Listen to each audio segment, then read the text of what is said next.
Salut, c'est Xelam, bienvenue sur ce nouveau tuto. Aujourd'hui, on va essayer de faire le tour de la question concernant le dock, donc cette barre que l'on trouve en bas de l'écran par défaut. Donc si tu es nouveau sur Mac et que tu es un peu perdu, on va éclaircir un petit peu tout ça.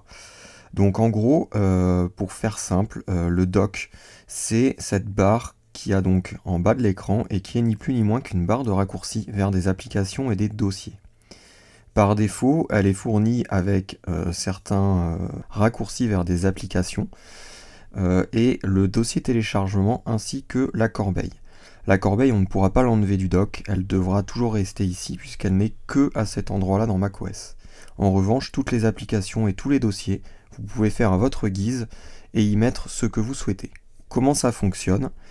Tout simplement, on se rend dans le dossier application. Et dans ce dossier, donc dans lequel sont installés et rangés tous nos logiciels, nos applications que l'on utilise, on va pouvoir venir y glisser dans le dock celles que l'on souhaite avoir sous la main rapidement parce qu'on les utilise tous les jours par exemple. Alors si on prend un exemple, on va aller chercher la calculatrice par exemple. Je n'ai qu'à la sélectionner et la faire glisser à l'endroit où je le souhaite dans le dock. Et de cette manière, je viens créer un raccourci vers l'application Calculette. Donc je ne l'ai pas déplacé de mon dossier, j'ai juste créé un raccourci ici dans le dock. De la même manière, à l'inverse, s'il y a des applications qu'on ne veut plus avoir dans le dock, eh bien il suffit soit de faire un clic droit sur cette application et d'aller chercher dans Options, supprimer du dock, et on vient donc la supprimer. On peut aussi faire beaucoup plus simple et par exemple prendre l'application et vous voyez, je la glisse hors du dock et jusqu'à ce que ce petit label supprimé apparaisse, là je n'ai qu'à relâcher et l'application a été supprimée du dock. Encore une fois, elle n'est supprimée que du dock et non pas de l'ordinateur. L'application est bien entendu toujours présente dans le dossier application. De la même manière que les applications, vous allez pouvoir venir glisser certains dossiers en raccourci ici dans le dock. Ça se passe exactement de la même manière. Vous allez choisir un dossier que vous voulez avoir toujours sous la main. Vous le prenez et vous le glissez dans votre dock, complètement à droite du dock. Et c'est ici que viennent se glisser les dossiers. Vous l'avez vu, ici, il prend une apparence qui n'est pas un dossier, il prend une apparence de pile, mais vous pouvez choisir de lui donner un air de dossier. De la même manière, vous pouvez avoir une présentation en éventail. Si je viens faire un clic droit dessus, je peux faire une présentation en liste, c'est-à-dire que je clique sur mon dossier et j'ai accès à la liste de son contenu. Mais vous pouvez aussi choisir une présentation gris. Quand je clique dessus, j'ai une présentation gris, c'est-à-dire des vignettes un peu plus grosses de ce que contient ce dossier. Toujours avec un clic droit, vous pouvez choisir de trier cet affichage soit par date d'ajout, soit par date de modification, soit par date de création, soit par type. Là, il est par nom, c'est-à-dire que quand j'affiche mes fichiers, ceux-ci sont classés par ordre alphabétique. Ce dock, on va aussi pouvoir le personnaliser.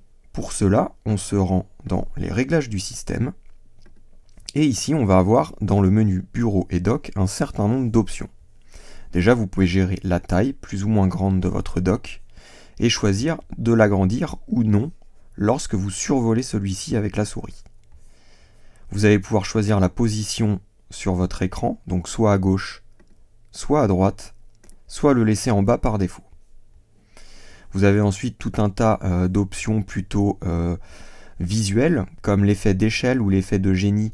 Donc quand vous allez réduire une fenêtre, c'est-à-dire dans le dock de cette manière-là, ça c'est l'effet échelle, et vous avez l'effet génie qui ressemble à ça, un petit peu plus stylisé. Toujours dans les effets visuels, vous allez pouvoir choisir d'animer ou non les applications lorsque vous les ouvrez. Pour vous montrer, si je lance Numbers, vous allez voir qu'il y a un petit rebond le temps que l'application s'ouvre. C'est ni plus ni moins que cette option que l'on trouve ici, animer les applications lors de l'ouverture.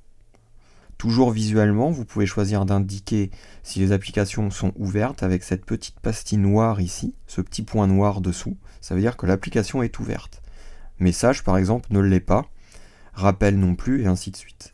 À cocher ou non, et vous voyez que les points apparaissent ou non.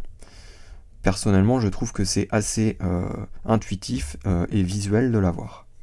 Vous pouvez aussi choisir d'afficher ou non les applications récemment ouvertes dans le doc. Si vous le cochez, vous allez voir qu'ici, donc avant les dossiers et la corbeille, séparés par 2 marqueurs, vous allez avoir les applications récemment ouvertes. Personnellement, je le décoche, je trouve pas ça forcément utile.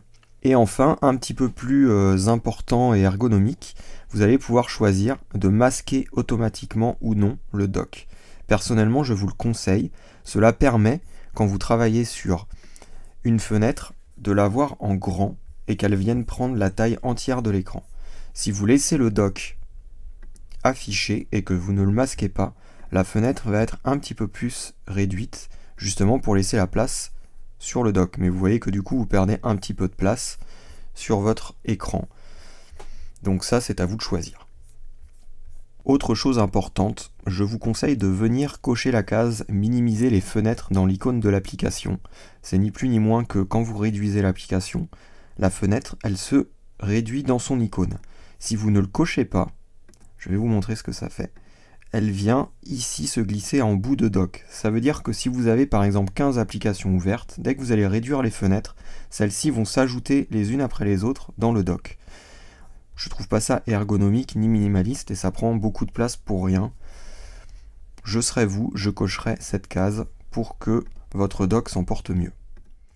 Une autre manière de venir personnaliser le dock sans passer par les réglages, c'est de venir ici le survoler, cette barre de séparation, vous voyez, me fait apparaître une double flèche.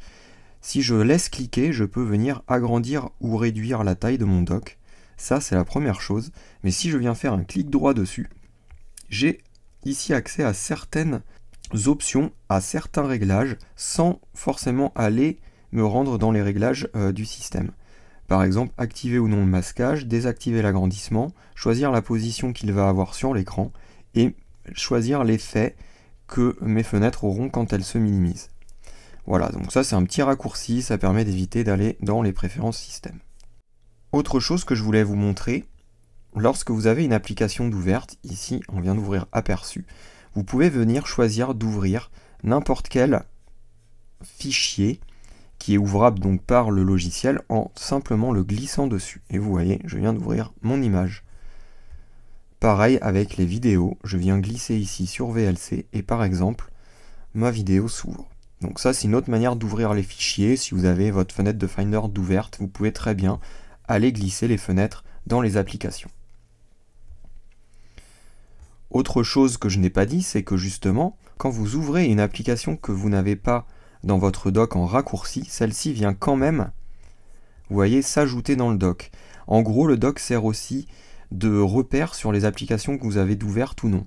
C'est-à-dire qu'au-delà des petites pastilles qui vous dit que l'application est ouverte ou pas, et ben si l'application n'était pas dans votre dock et que vous l'ouvrez, et ben celle-ci va rester ici dans le dock pour vous montrer que l'application est en cours d'utilisation ou en tâche de fond. Donc ça c'est un bon repère. Le dock sert lui aussi à ça. Je pense que l'on a fait le tour de la question sur le dock. Si vous avez d'autres questions, n'hésitez pas à me les poser en commentaire. Je vous invite également à vous abonner à la page, à la chaîne, si ce n'est pas encore le cas, et surtout à mettre un petit pouce bleu, un petit pouce en l'air si vous avez trouvé ce tuto utile. J'espère vous avoir aidé et je vous dis à la prochaine.